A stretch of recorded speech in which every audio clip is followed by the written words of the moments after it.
মার মতো মা হয়ে যাও। তুমি যদি উজানির কারি ইব্রাহিম সাহেব রহমতুল্লাহ আলাইহির মার মতো মা হয়ে যাও, আজ তোমার গর্ভ থেকে আল্লাহ ওয়ালা ভালো মানুষের জন্ম হবে। কথা ঠিক কিনা? মা তুমি বেপরদায় চলার কারণে আজকে তোমার গর্ভ নষ্ট হয়ে গেছে। বেপরদায় চললে গর্ভ নষ্ট হয়ে যায়, গর্ভ নষ্ট হয়ে যায়। বলবেন হুজুর এটা আবার কেমন কথা? আপনাদের এলাকার ভিতরে লাউ কুমড়ার টান লাগায়নি? এই লাউ কুমড়া দেখবেন খালি কড়াগুলি যখন বাইর হয়, আমরা চাচারা আমরা মা গর পুরান 12 হাত লম্বা শাড়িটা দিয়া লাউ কুমড়ার টালের চতুর্দিকে বেড়া দেয়, কলা পাতাটা বেড়া দেয়, পলিথিনটা বেড়া দেয়। খালি বেড়া দিয়া শেষ না, ঠোলা ফাইলার মধ্যে চুনকালি লাগাইয়া হাসুন একটা খাড়া হইয়া থুইয়া দেয়। চাচারা যদি জিগাই চাচা কারণ কি এত অন্তর্ভর ভিতরে আবার ঠোলা ভাইলা চুনকালি আবার হাসন করে খারা, কারণ কি? চাচাই কয় মৌলভী মানুষের বাচ্চা খাও, খবর তো রাখো না। খাও তো মানুষের ভাই, খবর তো রাখো না। এলাকার ভিতরে এমন বদনজর আছে, এমন শোক আছে, খালি এই লাউ কুমড়ার টালের দিকে খালি ঘুরাটা চাইব, একটা নজর চাইব, লাউ কুমড়ার পরা তো বচ্চা ফরবো গাছ পর্যন্ত মইরেও ফুটবো। আছে না? না বাজানেরা খুব খেয়াল করবা, যেই বদনজর লাউ কুমড়ার মধ্যে লাগলে লাউ কুমড়া নষ্ট হয়ে যায়। আর এই বদনজরের কথা তো আল্লাহর কোরআনেও আছে। আল্লাহর কোরআন বলছে বদনজরের কথা, নবীজির হাদিস থেকে বদনজরের কথা পাওয়া যায়, রহমতের নবীর স্বতন্ত্র হাদিসে সহিহ হাদিসে পাওয়া যায়। আল্লাহর রাসূল বলেন বদনজর একটা মানুষকে কবর পর্যন্ত আর একটা উটকে রান্নাঘর পর্যন্ত পৌঁছায় দিতে পারে।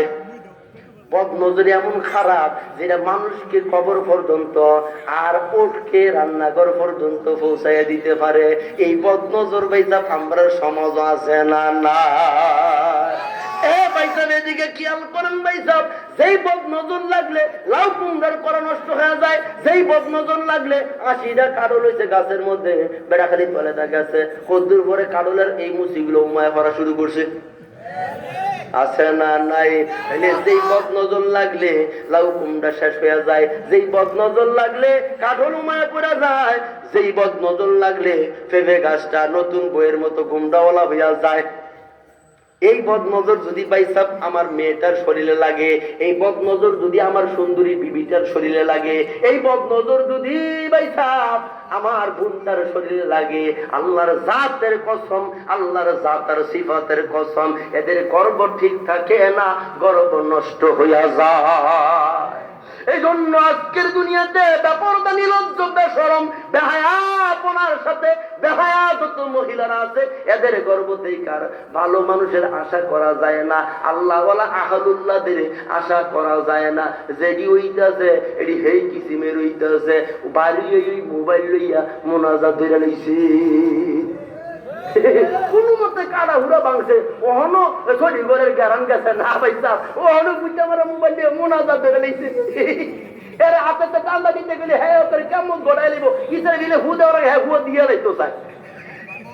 কথা বলে এইরকম কান্না লাগাইও ভাইসা। কতদিন আগে আমি এক দাওয়াতে গেছিলাম, এই দাওয়াতে এইরকম মাত্র 3 বছরের এক হরমোন, এটা রাতে মোবাইল নিচ্ছে ঘুমতি মা ঘুমাচ্ছি, আর প্লাস্টিকের চেয়ারটা ভাত করে ঘুরে আছে, কইরা মাথা হইতে আছে গা, এইরকম গইরে এরকম শিক্ষা আরে বাবরে ঘটনা কি ভাইসা মোবাইলটা টান্দা নিচে গেছে, মায় মোবাইলটা নিচে গেছে দেখে হ্যাঁ বিচ্ছার মতো শীতকান্তা হইয়া মাথা তো ভাসে ভাসে গইরে হ্যাঁ কেমন। এর অবস্থা আমরা সমাজ আছে না? নাই। কারণ কি? কারণ কি ভাই সাহেব? কারণ ওই যে আমরা গুণার মধ্যে ক্যান্সারে ধরছে, বেপরদার গুণা, বেপরদার গুণা, বেপরদার গুণার কারণে বেপরদার গর্ভ থেকে আজকে বাইরে হইতেছে এই জায়গায়। এই একটা কথা ঠিক কিনা জোরে কা? এজন্য আমরা মাদেরকে বলবো, মা তুমি যখন রাস্তায় চলবা, তোমার দেখলে যাতে বোঝা যায় তুমি একজন মুসলমানের সন্তান, তোমার দেখলে যাতে বোঝা যায় তুমি বাইজিদ বুস্তানির উত্তরসূরি, তোমার দেখলে যাতে বোঝা যায় তুমি আল্লাহর খলিলের উত্তরসূরি। দেখলে যদি না বোঝা যায় তো তোমরা কিটা করবো কও? আল্লাহ বোঝার তৌফিক দান করুক। আমরা মায়ের মরণের পরে কাপড় পাইয়া, মরণের পরে ও মা কাপড় লাগে বেশি, কিন্তু জেতা থাকলে কাপড়ের কোনো দরকার নেই। না কথা ঠিক না? জেতা থাকলে কাপড় যত কমান যায়, মরার পরে কাপড় 5টা। চিন্তা করে তো একটু দেখার দরকার। মরণের পরও কাপড় বেশি, তাহলে বুঝা গেল যেটা থাকলেও কাপড় বেশি লাগবো। আল্লাহ বুঝার তৌফিক দেব জোরে করে আমি। তো সেই কথা বলতেছিলাম, এই রবি ইবনে সুলাইমান রাহমাতুল্লাহ আলাইহি তাকায়া দেখে যে মহিলাটা ওই ময়লার স্তূপের পাশ থেকে মরা গাদা থেকে গোস্ত কাইটা ফলিয়া ভিতরে ভরতেছে, দেখলে বোঝা যায় মুসলমান, কিন্তু কাজটা করতেছে কি মুসলমানের? মরা গাদা তো এমনি মুসলমানের জন্য হারাম, এরপরে আবার এমনি গাদা মুসলমানের জন্য হারাম, এরপরে আবার কি মরা। এই মরা গাদা থেকে গোস্ত কাইটা ফলিয়ায় ভরতে, এই অবস্থা দেখা আল্লাহ নবীর মনের ভিতরে একটা সন্দেহ জেগে গেছে যে এই বাজারে হাজী সাহেবরা খানা খায়, এই বাজারের বিভিন্ন হোটেলে, যেহেতু হাজিদের এখানে একটা বাজার করার জায়গা, এখানে তারা কাফেলা করে কিছু সময় অবসর নেয়, কেউ খানা পিনা করে, অনেকে অনেক কাজ করে। তাইলে এই মহিলার কি কোনো রেস্তোরাঁর সাথে কোনো ওই কাফের বেঈমানদের কোনো রেস্তোরাঁ এই এলাকার ভিতরে আছে কিনা, যে মহিলা এই হারাম জিনিসটা নিয়ে ওই জায়গার মধ্যে বিক্রি করে, আর তারা এই হারাম জিনিসটা রান্না করে আল্লাহর ঘর বাইতুল্লাহর হাজিদেরকে খানা খাওয়ায়? এটা তো একটু দেখা দরকার। খুব উনি খুব গভীর চিন্তায় পড়ে গেছে, যেটা দেখবো যে কি কাজটা করে এই মহিলাটা, এই মরা গাদার গোস্ত নিয়ে করেটা কি, এটা দেখবো।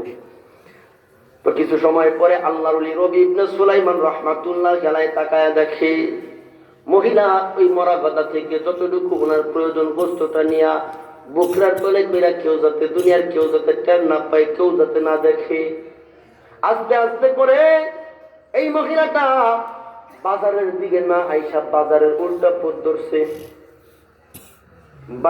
বাজারের উল্টা পথ দিয়া উনি ওই ওনার রাস্তায় চলে যাইতেছে। রবি ইবনে সুলাইমান রাহমাতুল্লাহ আলাইহি আগে যে সন্দেহটা করছে যে বাজারে আইনানি হোটেলে বিক্রি করে, এটা তো এখন আর সন্দেহ নাই, কিন্তু আরেকটা সন্দেহ জাগছে, আর এই মহিলাটা মুসলমান দেখলে বোঝা যায় তুই মরা গাদার গোস্ত দিয়া কি করে, এটাও তো আমার একটু দেখা দরকার। তাই খুব সতর্কতার সাথে আল্লাহর ওলি রবি ইবনে সুলাইমান রাহমাতুল্লাহ আলাইহি এই মহিলার পিছনে পিছনে রওনা হয়ে গেছে। এই পিছনে পিছনে যাইতেছে, এমন সতর্কতার সাথে যাইতেছে যাতে মহিলাটা কোনো প্রকার টেন না পায়। যাইতে যাইতে আল্লাহর ওলি রবি ইবনে সুলাইমান রাহমাতুল্লাহ আলাইহি তাকায়া দেখে এই মহিলাটা একটা ছোট্ট জুফরি ঘরের ভিতরে, একটা জুফরি কুটুরের ভিতরে মহিলাটা ঢুইকা গেছে।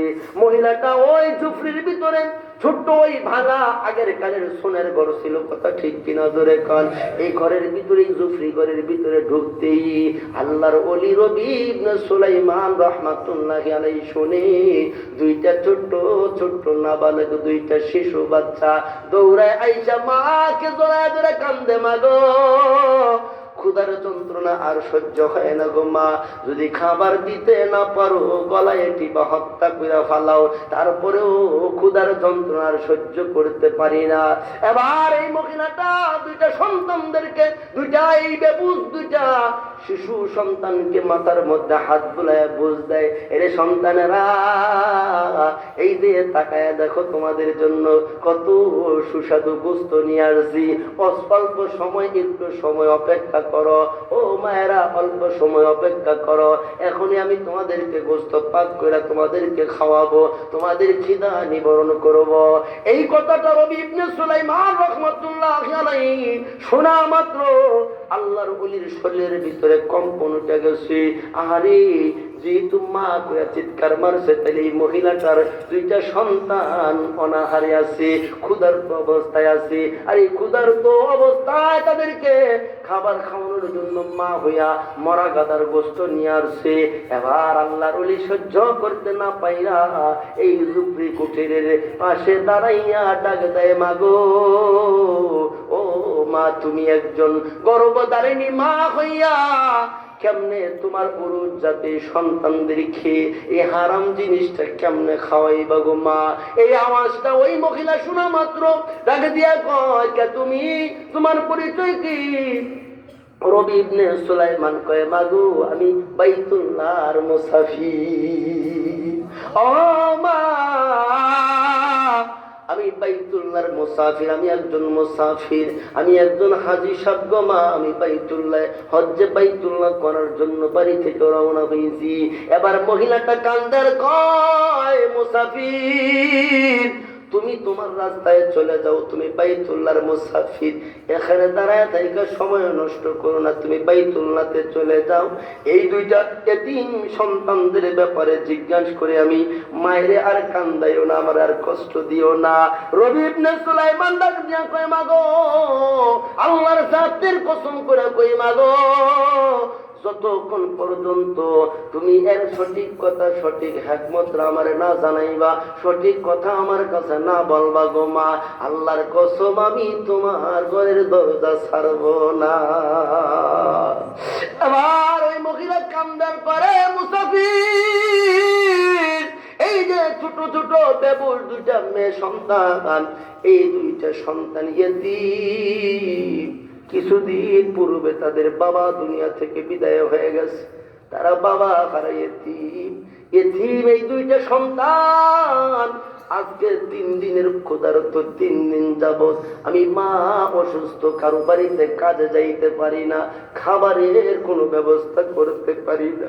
মুসাফিরো, আমি মা খোদায় কষ্ট করি, কিন্তু যখন আমার এই দুইটা বেবু সন্তান, এতিম সন্তান, যখন আমি মায়ের জড়ে ধরে ক্ষুধার কষ্টে যখন কান্দে, আমি মায়েরা যখন জড়ায় ধরে আর মা মা মা যখন কান্দে, আমি তাদের মুখের দিকে তাকায় আর সহ্য করতে পারি না।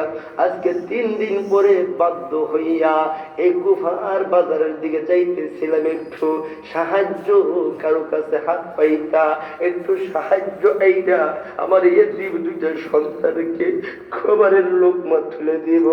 কিন্তু যখন আমি এই রাস্তায় যাইতেছিলাম, তাকায় দেখি ময়লার স্তূপের পাশে, বাজারের ময়লার স্তূপের পাশে মরা গাধাটা পড়ে আছে।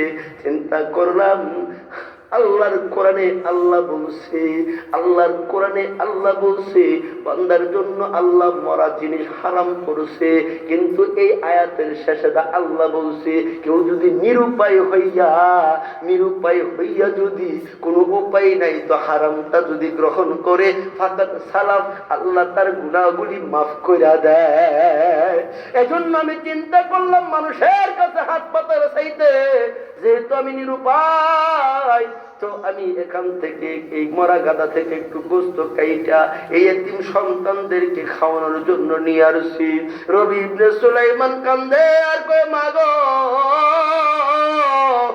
ও মা, তুমি তোমার এই সন্তান এতিম সন্তানদেরকে এই হারাম জিনিস আর খাওয়াইও না গো মা, অল্প সময় অপেক্ষা করো, আমি রবি ইবনে সুলাইমান তোমার এতিম সন্তানদের জন্য হালাল খাবারের ব্যবস্থা করে দিব।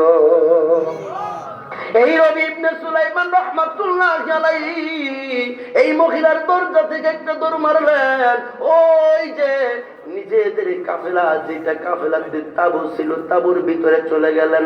তাবুর ভিতরে যাইয়া হজের যে সামানপত্র, যে পয়সা পাতি ওনার ছিল, সমুদয় পয়সা নিয়া ওই এতিমের দরজায় হাজির হয়ে গেলেন। ডাক দিয়া কয়, মাগো, এই যে তোমার এতিম সন্তানদের জন্য কিছু খাবার নিয়ে আসছি গো মা, এই খাবারটুকু তোমার এতিম সন্তানদেরকে খাওয়াও। আর এই যে আমার হজের সামানপত্র যা ছিল, হজে যাওয়ার জন্য যত টাকা পয়সা আমি জোগাড় করে নিয়ে আসছি গো মা, এই সমুদয় টাকাগুলি আমি তোমার এতিম সন্তানদেরকে দান করে দিলাম।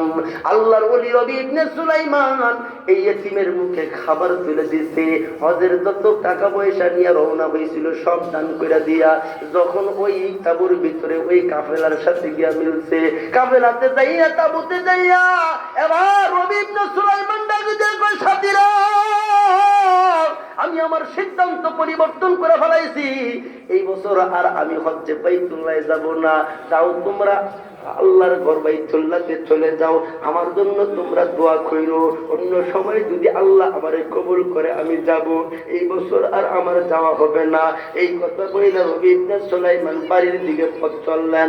এই 9 জন সাথী, এই যে ওনার 9 জন বন্ধু ছিল, ওই সাথীরা যখন বাইতুল্লাহতে গেছে, বাইতুল্লাহতে যাইয়া আল্লাহর ঘর চক্কর দেওয়ার, আল্লাহর ঘর 7টা চক্কর দিব, এমন সময় 9টা সাথী 18টা চক্কর দিয়া তাকায়া দেখে তাদের আগে আগে রবি ইবনে সুলাইমান আল্লাহর ঘর তাওয়াফ করতেছে। মাকাম ইব্রাহিমে যাইয়া দেখে রবি ইবনে সুলাইমান তাদের আগে আগে মাকাম ইব্রাহিমে নামাজ পড়তেছে। মুজদালিফায় যায় দেখে রবি ইবনে সুলাইমান তাদের আগে। আরাফাতে যায় দেখে রবি ইবনে সুলাইমান তাদের আগে। নবীজির রওজা জিয়ারতে যায় দেখে রবি ইবনে সুলাইমান তাদের আগে আগে। এবার 9 জন সাথী হজ্জে বাইতুল্লাহ কইরা শেষ করছে, বাইতুল্লাহর সফর শেষ। এবার চিন্তা করে আরে রবি ইবনে সুলাইমান আমাদের সাথে কেন ধোঁকাবাজি করলো, মিথ্যা কথা কেন বললো?